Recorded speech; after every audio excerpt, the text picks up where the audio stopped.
ವೀಕ್ಷಕರೇ, ನಮ್ಮ ಚಳ್ಳಕೆರೆ ಟಿವಿಗೆ ಸ್ವಾಗತ. ಇಂದಿನ ಪ್ರಮುಖ ಸುದ್ದಿ. ಆಸ್ತಿ ಪಾಲಿಗಾಗಿ ಮಹಿಳೆಯರ ಬೀದಿ ಕಾಳಗ. ಚಿತ್ರದುರ್ಗ ಜಿಲ್ಲಾಧಿಕಾರಿ ಕಚೇರಿ ಆವರಣದಲ್ಲಿ ಇಂದು ಆಸ್ತಿ ಪಾಲುದಾರಿಕೆ ವಿಚಾರವಾಗಿ ಒಂದೇ ಕುಟುಂಬದ ಮಹಿಳೆಯರು ರಸ್ತೆಯಲ್ಲೇ ಜಗಳವಾಡಿಕೊಂಡ ಘಟನೆ ನಡೆದಿದೆ.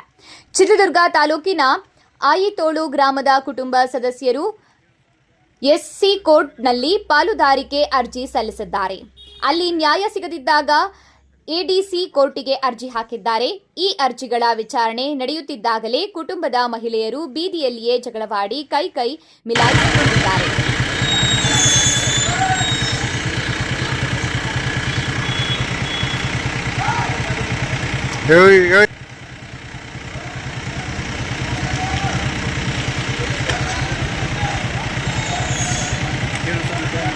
ಏನೋ ಜಮೀನಿನ ಗಲಾಟೆ ಇರ್ಬೇಕು.